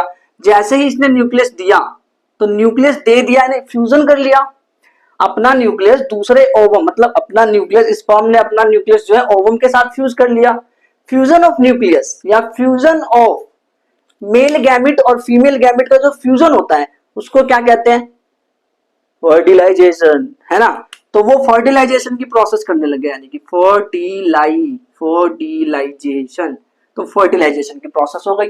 अब आगे जाइगोट बनेगा, एम्ब्रियो बनेगा, ऑर्गेनिज्म बनेगा और बनता जाएगा, ठीक है। अब हुआ क्या, इसने फ्यूज कर लिया।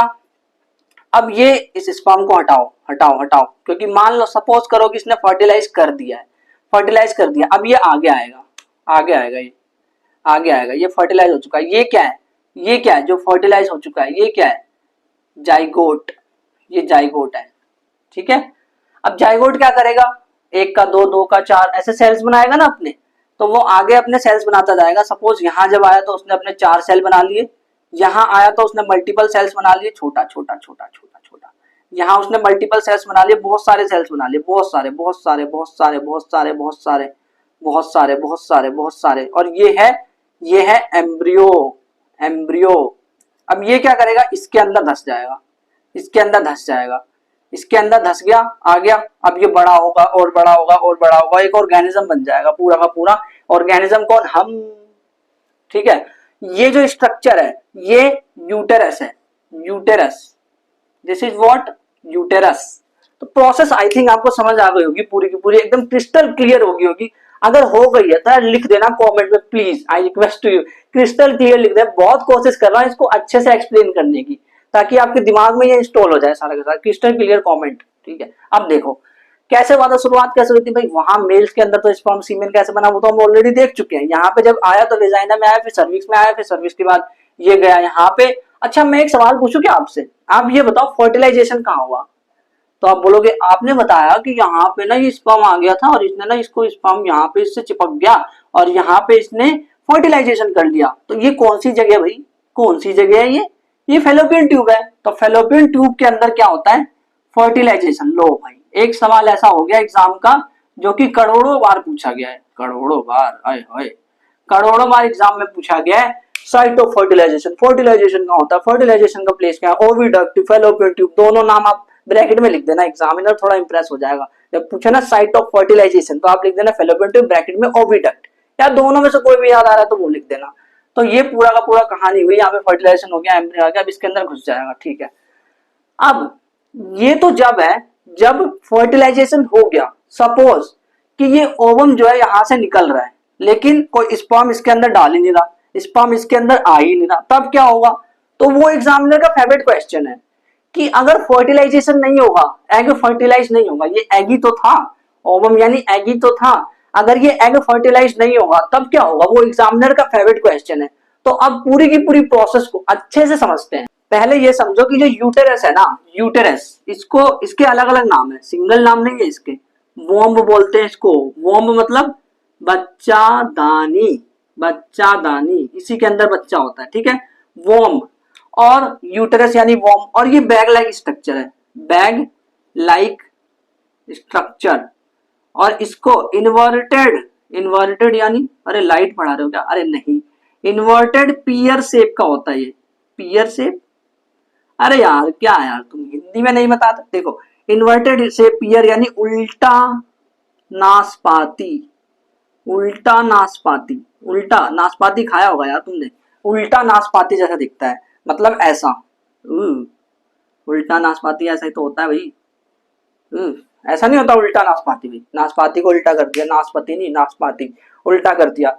तो ये इन्वर्टेड पियर शेप का होता है यूटेरस। अब जो प्रोसेस मैंने आपको समझाया अच्छे से, उसको एग्जाम में कैसे रिप्रेजेंट करें, किस तरह से लिखा जाए, तो आपकी एनसीईआरटी ने बता रखा है कैसे लिखना है। तो मैं एक एक पॉइंट वाइज आपको एक्सप्लेन कर रहा हूँ, क्योंकि एग्जाम में शायद मेरे ख्याल से 2024 या 25 कभी ना कभी आया है कि इसको एक्सप्लेन करो पूरी प्रोसेस को, कि फर्टिलाइजेशन कैसे होता है, बेबी कैसे फॉर्म होता है, पूरी प्रोसेस को एक्सप्लेन करो, ऐसे कहा जाता है। तो कैसे लिखोगे वो पूरा बता रहा हूं मैं। देखो हुआ क्या, जब गर्ल बोर्न हुई, जब लड़की का जन्म हुआ, तो ओवरी जो है हमेशा, ovary already contain thousand of immature cell, मतलब जिस टाइम पे लड़की का जन्म हुआ था ना, उसी टाइम पे उसकी ओवरी के अंदर एग थे, ऐसा नहीं कि नहीं था, एग था, लेकिन वो अलग बात है, वो इमेच्योर था, यानी मेच्योर नहीं हुआ अभी, मतलब एक तरह से तैयार नहीं हुआ रिलीज होने के लिए, अपना काम करने के लिए, इमेच्योर एग था। बचपन में ही, जन्म से ही, ये चीज याद रखनी है, ये बहुत इंपॉर्टेंट पॉइंट है कि बचपन से ही ओवरी जो है उसके अंदर ओवम था बट इमेच्योर था, ये याद रखना, ये वाला पॉइंट सबसे इंपॉर्टेंट पॉइंट। देखो मैं बताता रहूंगा, स्टार लगाता रहूंगा कौन सा पॉइंट इंपॉर्टेंट है, जो कॉमन सेंस होंगे वो तो हम देख लेंगे ऐसे ही। अच्छा अब क्या होगा, जब वो प्यूबर्टी में पहुंचेगी तब मेच्योर होंगे, मतलब एग तो बन गए, जन्म होते ही बन गए, लेकिन वो मेच्योर कब होंगे, जब प्यूबर्टी में पहुंचेगी तब, जब प्यूबर्टी में पहुंचेगी वो लड़की तब मेच्योर करेंगे एग। और हर 1 एग रिलीज होगा हर 1 महीने, 1 महीने में 1 एग रिलीज होता है, और एक ही ओवरी से होता है, 1 एग एवरी मंथ और 1 ओवरी रिलीज होना। अगर जो एग सेल है या ओवम रिलीज होती है, उस प्रोसेस को ओवुलेशन कहते हैं, लिखा हुआ है इसलिए, रिलीज ऑफ एवरी मंथ जब रिलीज होता है ओवरी से ओवम, तो उसको ओवुलेशन कहते हैं। आता है एग्जाम में कि व्हाट इज ओवुलेशन, तो release of ovum in every month by ovary is called ovulation, ऐसे करके लिख देना, ठीक है।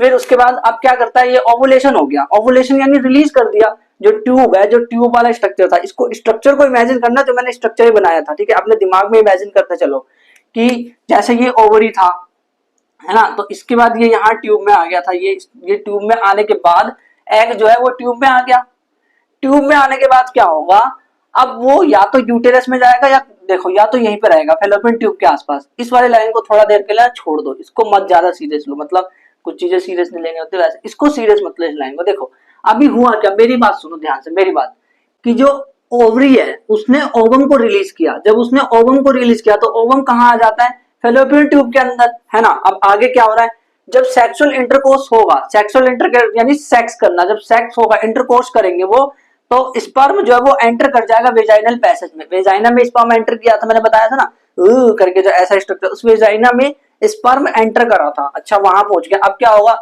स्पर्म ऊपर की तरफ जाएगा, और कहाँ जाएगा, ओविडक्ट, ये याद रखना, ओविडक्ट तक पहुंच जाता है वो, इतना ऊपर जाते जाते वो ओविडक्ट, पता नहीं उसको दिख रहा होता है कि क्या आंखें उसकी तेज है क्या नहीं, पता नहीं, समझ ही नहीं आता, लेकिन वो वेजाइना के रास्ते जुम्बा जुम्बा घूम घूम के वो उसके अंदर फेलोपियन ट्यूब के अंदर घुस जाता है, क्योंकि उसे पता है, उसको खुशबू आ रही है, मतलब ये ओवम जो इस तरफ है ना। तो फर्टिलाइजेशन हो जाता है। फिर अब वो वहां पहुंच गया तो फर्टिलाइजेशन ही करेगा ना, क्या वहां पे नाचने के लिए थोड़ा ना पहुंचा है। फेलोपियन ट्यूब में फर्टिलाइजेशन होती है। अब फर्टिलाइजेशन हो गया तो एग यानी कि फर्टिलाइज हो गया, तो उसको हम फर्टिलाइज एग बोल सकते हैं, यानी जाइगोट बन चुका है। फर्टिलाइजेशन के बाद जाइगोट ही तो बनता है, तो जाइगोट बन गया, वो स्टार्ट करेगा, डिवाइड करना शुरू कर देगा, एक का दो, दो का चार बन जाएगा और बॉल जैसा स्ट्रक्चर बना लेगा, बॉल बन जाएगा। मैंने बताया था ना कि जैसे ये जाइगोट बन गया, अब ये आगे जाके बॉल जैसा स्ट्रक्चर बना लेगा। बहुत सारे सेल्स है इसके अंदर यार, बहुत सारे सेल्स, बहुत सारे सेल्स, क्योंकि इसको मल्टी सेलुलर ऑर्गेनिज्म बनाना है ना, मल्टी सेलुलर यानी हम हमारे जैसा बनाना है ना। तो ये बॉल जैसा जो स्ट्रक्चर है इसको एम्ब्रियो बोला। अब ये एम्ब्रियो यूटेरस में जाके धस जाएगा, जैसा मैंने स्ट्रक्चर बताया था पीछे, यूटेरस में जाकर के धस जाएगा। और इस धसने की जो प्रोसेस है, धसना, एम्ब्रियो का यूटेरस में धसना, ये जो प्रोसेस है इसको हम कहते हैं इम्प्लांटेशन। एग्जाम में आता है व्हाट इज इम्प्लांटेशन। तो इम्प्लांटेशन क्या होता है, embryo implant in uterus lining. Embryo जो यूटेरस की लाइनिंग में, यूटेरस की लाइनिंग के अंदर, जो यूटेरस जो बाहर था, यूटेरस ऐसे करके जो स्ट्रक्चर था, ये तो वेजाइना है, ये इधर से यूटेरस बना ही देता है पूरा। लो ये वेजाइना है, ये यूटेरस है, तो यहाँ पे एम्ब्रियो जो आया है ये भी इसमें धस जाएगा। यूटेरस की लाइनिंग ये यूटेरस की लाइनिंग है, इसके अंदर ये धस जाएगा, इसके अंदर ये धस गया आकर के।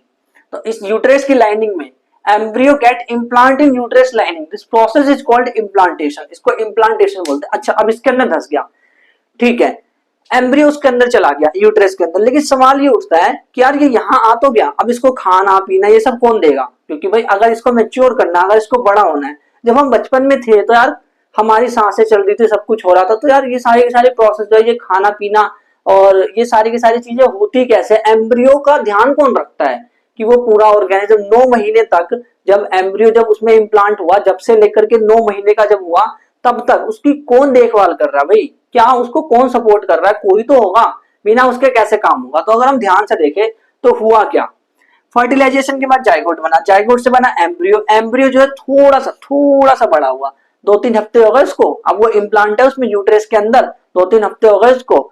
और वो जो जब वो 2-3 हफ्ते होने के बाद 2-3 हफ्ते तक, अब उसको हम बोलेंगे फीटस। एम्ब्रियो जब थोड़ा बड़ा हो जाता है तो उसको हम एम्ब्रियो नहीं बोलते, अब उसको फीटस बोलने लगते हैं। फिर कुछ टाइम बाद हम उसको बेबी बोलने लगेंगे। तो जाइगोट से बना एम्ब्रियो, एम्ब्रियो से फीटस, फीटस के बाद बेबी बन जाता है। अब सवाल ये उठता है जो मैंने अभी पूछा आपसे कि यार एम्ब्रियो को खाना कहां से मिल रहा है? तो उसके लिए होता है प्लेसेंटा, यानी कि from mother's body with the help of specialized tissue. ये स्पेशलाइज्ड वर्ड यार बहुत परेशान करता है सच्ची में। देखो स्पेशलाइज का मतलब ये होता है एक ऐसा सेल या टिश्यू जो कि सिर्फ वही काम करेगा, उसके अलावा कोई और काम नहीं करेगा। फॉर एग्जाम्पल रीजनरेशन कराने के लिए जो हमने सेल्स पढ़ी थी, स्पेशलाइज सेल्स थी, वो सिर्फ रीजनरेशन कराती और कुछ नहीं कराती। ऐसे ही नर्वस टिश्यू में जो नर्व सेल है उसको हमने स्पेशलाइज सेल्स बोला था। अगर आपको याद हो उसमें एक पॉइंट था स्पेशलाइज सेल्स, क्यों? क्योंकि वो सिर्फ वही काम करेगी, यानी इलेक्ट्रिकल इंपल्स को ही ट्रांसफर करेगी। वैसे ही एक स्पेशलाइज टिश्यू होता है जिसका स्पेसिफिकली काम यही है कि वो मदर्स बॉडी से जो भी जितने वेस्ट होता है, जो भी चीजें या फिर काम की होते चाहिए होते हैं, बेबी को देता है, वो प्लेसेंटा है। देखो होता क्या है ना, डिस्क लाइक स्ट्रक्चर है, ये भी याद रखना। होता क्या है, जैसे मान लो ये एक यूट्रस है, ये यूट्रस है, ये इसकी लाइनिंग है। तो अब मान लो बेबी जो है वो यूट्रस की लाइनिंग ये रही, बेबी जो है इसके अंदर है, यूट्रस के अंदर है। ये पूरा का पूरा स्ट्रक्चर ऐसा दिख रहा है। मान लो सपोज स्ट्रक्चर देखना ध्यान से, फिर आपको फंक्शन वंक्शन सब कुछ समझ आएगा, इसका फंक्शन क्या होता है, फंक्शन समझ आएगा। तो देखो इसके अंदर बेबी है, मान लो ये बेबी है, दिस इज बेबी यार कैसे बना है, बेबी प्यारी सी बेबी, ये बेबी, ठीक है। सपोज दिस इज बेबी, ये बेबी है, ठीक है। ये जो बेबी है उसकी नाभि है, बेबी की नाभि, ठीक है, ये इसकी नाभि है। तो इस नाभि में से ये जो नाभि है, ये इसके अंदर ऐसा स्ट्रक्चर जा रहा है, ये पाइप सा जा रहा है ये, और यहाँ पे एक डिस्क लाइक स्ट्रक्चर है, ये डिस्क ये डिस्क दिख रहा है, डिस्क जैसा, ये डिस्क जैसा जो स्ट्रक्चर है ना, ये प्लेसेंटा। यानी जो नाभि होती है उससे बाहर ये स्ट्रक्चर निकल रहा होता है, एक्चुअल में ये मदर्स की बॉडी से आया है ना, और जो नाभि से बाहर निकल रहा है बेसिकली, तो ये प्लेसेंटा, ये डिस्क लाइक स्ट्रक्चर है। इसका काम क्या है? तो इसका काम याद रखना, एग्जाम में इसका काम पूछा जाता है। एक्चुअल में पहले एक चीज समझो कि ये मदर्स बॉडी है, ये मदर्स की बॉडी है, मदर की बॉडी, और ब्लड जो है, blood surround spaces called spaces. मतलब ब्लड जो है ना, देखो ध्यान से समझो, मैं कहना ये चाह रहा हूं कि ये यूट्रस की लाइनिंग है, ये यूट्रस का बाहर वाला लेयर बाहर है, ये बाहर का हिस्सा है, ठीक है, बाहर वाला, और ये प्लेसेंटा का डिस्क लाइक स्ट्रिप। तो इसके बीच में आपको स्पेस दिख रहा है, थोड़ा सा स्पेस दिख रहा है, तो इसके अंदर स्पेसेस है, स्पेस, और इसके अंदर विलाई भी दिख रहे होंगे आपको। ये जो आपको मैं ऐसे ऐसे करके जो मैंने बनाया ना ये स्ट्रक्चर, ये विलाई है, विलाई। तो विलाई होता है, मदर की साइड जो है वो विलाई होता है, विलाई। विलाई क्या होते हैं? फिंगर लाइक प्रोजेक्शन होता है बेसिकली। एक तो ऐसा हो सकता है कि भाई ये सिंपल होता है सीधा, पर ये सीधा ना हो के ये ऐसा है, ऐसा ऐसा स्ट्रक्चर है। अब इसका फायदा क्या है? इसका फायदा ये है कि इससे इसका एरिया ज्यादा बढ़ गया। एरिया ज्यादा बढ़ने से क्या होगा? ऑक्सीजन ज्यादा ले पाएगा, है ना, कम जगह में ज्यादा ऑक्सीजन को रख पाएगा, ज्यादा ऑक्सीजन ले पाएगा, ज्यादा न्यूट्रिशन, ज्यादा ग्लूकोज वगैरह इन सबको दे पाएगा। तो वो आसानी से उसको दे देता है, बेबी को, जो फीटस है, जो बड़ा हो रहा है एम्ब्रियो, उसको दे देता है। तो विलाई क्या करता है? प्रोवाइड, याद रखना, विलाई यानी प्लेसेंटा की बात हो रही है, प्लेसेंटा। प्लेसेंटा में जो विलाई वाला स्ट्रक्चर है, यहाँ से क्या जा रहा है? विलाई में से ही तो जा रहा है प्लेसेंटा। प्लेसेंटा का एक काम है, लार्ज सरफेस एरिया प्रोवाइड कर रहा है विलाई, ठीक है, क्यों? क्योंकि ऐसा है, जुम जुम जुम जुम जुम जुम जुम जुम जुम जुम जुम, ऐसा है। तो villi large surface area provide कर रहा है। लार्ज सरफेस एरिया का फायदा क्या है? ग्लूकोज, ऑक्सीजन लेने में आसानी होगी मदर्स बॉडी से एम्ब्रियो तक। जो मदर्स, देखो सांस तो मदर्स बॉडी ले रही है ना, ऑक्सीजन ले रही है मदर्स बॉडी, तो वो ऑक्सीजन एम्ब्रियो तक जाना चाहिए, तो वो इस वाले स्ट्रक्चर के थ्रू जाएगा। और क्या काम है इसका? वेस्ट सब्सटेंस जो कि जनरेट हुआ है, एम्ब्रियो ने जो कि वेस्ट सब्सटेंस को जनरेट किया, चाहे यूरिन या फिर जो भी वेस्ट सब्सटेंस है उसके अंदर, वो सारा का सारा वो प्लेसेंटा के थ्रू मदर्स की बॉडी में ही जा रहा है। Go to the mother's body through the help of placenta. तो प्लेसेंटा के दो फंक्शन हो गए बेसिकली, क्या? नंबर वन, जो एम्ब्रियो है उसको ऑक्सीजन प्रोवाइड कर रहा है और ग्लूकोज प्रोवाइड कर रहा है। नंबर टू, जो एम्ब्रियो का वेस्ट सब्सटेंस है उसको मदर्स बॉडी को दे रहा है ना। ये दो फंक्शन है, याद रखना, एग्जाम में पूछा जाता है प्लेसेंटा का फंक्शन। तो ये दो फंक्शन कौन कौन से? एक तो ग्लूकोज वगैरह प्रोवाइड करना और एक वेस्ट सब्सटेंस को मदर्स बॉडी में डाल देना। अब क्या होता है, पूरा का पूरा जो ये एम्ब्रियो था, अब आगे जाके ये बेबी बन गया, पूरा मैच्योर हो गया। अब मान लो सपोज 9 महीने हो गए, ऐसे ही 9 महीने के बाद फिर ये जो बेबी है ये बाहर एक्सपेल होगा, बाहर निकाला जाएगा, इस बेबी को बाहर निकाला जाएगा। एक, अब बाहर कैसे निकलेगा? ऑटोमेटिकली भाई, बॉडी के अंदर जो यूटेरस है ना, यूटेरस में मसल्स होती है, यूटेरस में मसल जो है वो कॉन्ट्रैक्ट करती है, मतलब कॉन्ट्रैक्ट यानी एक तरह से पिचकना खुलना ऐसे करके होते रहती है। वो अपने आप ही मैसेज जा रहा होता है। देखो 9 महीने हो जाते हैं, जब पूरा कंप्लीट हो जाता है ना, तो होता ये है कि जब 9 महीने का पीरियड चल रहा होता है तो फीमेल्स बार बार अपना चेकअप कराने जा रही होती है डॉक्टर के पास। डॉक्टर उसको बोल देता है कि इस तारीख को एक्सपेक्टेड डेट है कि आपकी प्रेगनेंसी होगी, एक्सपेक्ट कर लेता है वो। फॉर एग्जांपल मान लो उसने एक्सपेक्ट कर लिया कि 30 जुलाई को प्रेगनेंसी एक्सपेक्ट है, तो 30 जुलाई को वो डॉक्टर ने उसको बुला लिया।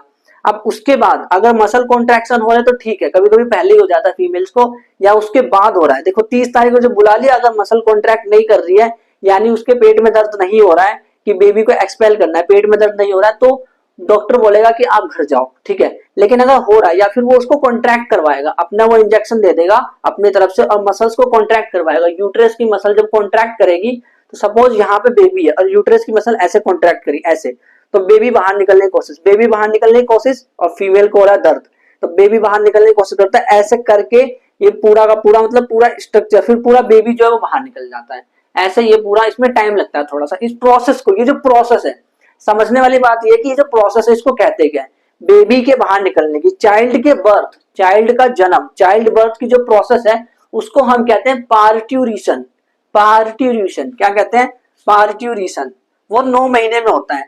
चाइल्ड बोर्न होता है as result of rhythmic contraction of uterine muscle, मतलब यूट्रस की जो मसल है वो रिदम में कॉन्ट्रैक्ट कर रही होती है। रिदम यानी एक उसका एक धुन होता है, मतलब मान लो एक तरह से, यानी ऐसे जू जू जू, ऐसा नहीं रू करके, नहीं, जू जू जू जू, मतलब धीरे धीरे उसका एक लय होता है, एक रिदम होता है कि उसकी कोई रेगुलरिटी होती है कि कब कॉन्ट्रैक्ट करना है कब नहीं, उसके हिसाब से वो कॉन्ट्रैक्ट करता है और चाइल्ड का बर्थ हो जाता है। तो ये पूरी की पूरी जो प्रोसेस है इस तरह से हुई है, इसको समझना बहुत इंपॉर्टेंट है।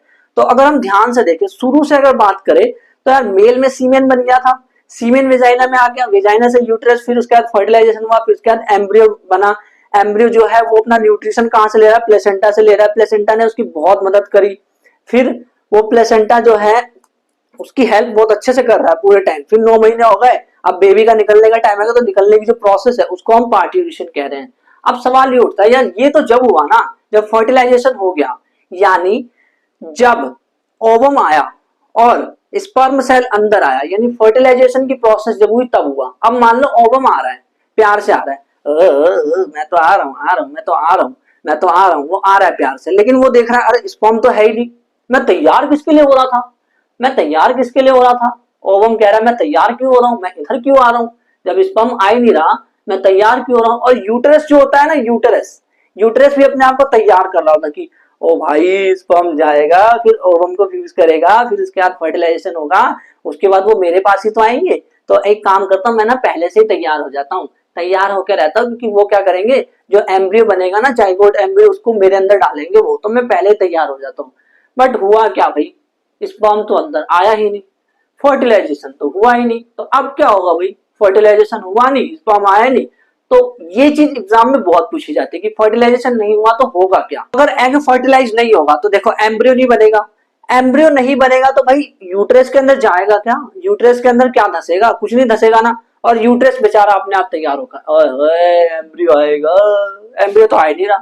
भाई यूट्रस तैयार है, यूट्रस एकदम तगड़ा मोटा तगड़ा हो रखा है, स्पॉन्जी एकदम चिपचिपा हो रखा है, स्पॉन्जी भी हो रखा है, क्यों, ताकि वो एम्ब्रियो को अपने अंदर चिपका ले, है ना, अंदर अपने अंदर रख सके, इम्प्लांट कर सके। बट भाई एम्ब्रियो है ही नहीं, तो अब क्या होगा, सोचो जरा सोचो अब क्या होगा। तो होने ये वाला है कि अगर जैसे ये स्ट्रक्चर है, दिस इज स्ट्रक्चर, तो ये वेजाइना है और ये यूटरस है, ये यूटरस है, तो इसने अपने आप को मोटा तगड़ा कर लिया खा पी के, एक तरह से समझ लो कि जो एम्ब्रियो आएगा ना मेरे अंदर इम्प्लांट होगा, बट हुआ ही नहीं। तो होगा ये कि ये सारी की सारी लेयर्स जो है, सारी की सारी यूटरस की लेयर्स जो है, ये वेजाइना के रास्ते बाहर झड़ जाएगी, बाहर निकल जाएगी सारी लेयर्स, ये सारी लेयर्स जो है ना ये बाहर आके टूट करके ये बाहर निकल जाएगी, बाहर बाहर निकल गई। और इस प्रोसेस को, और इसके साथ ब्लड भी निकल रहा होता है, थोड़ा थोड़ा ब्लड और यूट्रस की लेयर्स भी निकल रही होती है, इस प्रोसेस को हम कहते हैं मेंस्ट्रुएशन। एम एम मेंस्ट्रुएशन, इसको मेंस्ट्रुएशन देखो, यूट्रस ठीक हो गया, स्पॉन्जी हो गया, क्यों हो गया, ताकि एम्ब्रियो को इम्प्लांट कर सके। भाई अपने आप को तैयार कर रहा है ना, मोटा तगड़ा कर रहा है, ताकि यूट्रस मतलब यूट्रस ऐसा इसलिए कर रहा है एम्ब्रियो आ जाए उसके ऊपर, चिपक जाए उस पर और इम्प्लांट होगा, पर फर्टिलाइजेशन ही नहीं हुआ, नो फर्टिलाइजेशन। तो फर्टिलाइजेशन नहीं हुआ तो एम्ब्रियो कहां से आएगा। तो यूट्रस की जो लेयर है वो ब्लड, यूट्रस की लेयर और ब्लड दोनों वेजाइना के रास्ते, वेजाइना के थ्रू, वेजाइना की स्ट्रक्चर है वेजाइना, वेजाइना इसके रास्ते सारी की सारी जो है यूट्रस की लेयर और ब्लड सब बाहर निकल गए। और इस जो ब्लड और ये यूट्रस की लेयर बाहर निकले, इस प्रोसेस को मेंस्ट्रुएशन कहते हैं। और ये एक दिन में नहीं हो जाती कि एक दिन में सारा ब्लड और सारा यूट्रस की लेयर निकल गए जू, ऐसा नहीं होता, धीरे धीरे करके निकल जाते, धीरे धीरे 8 से 10 दिन लग रहे होते हैं इसमें, 8 से 10 दिन तक ये प्रोसेस होता है, लगभग एक हफ्ते तक मान के चलो कि धीरे धीरे करके थोड़ा थोड़ा ब्लड डेली निकल रहा होता है। इसलिए फीमेल्स के अंदर ऐसा होता है ना कि उनको एनीमिया हो जाता है।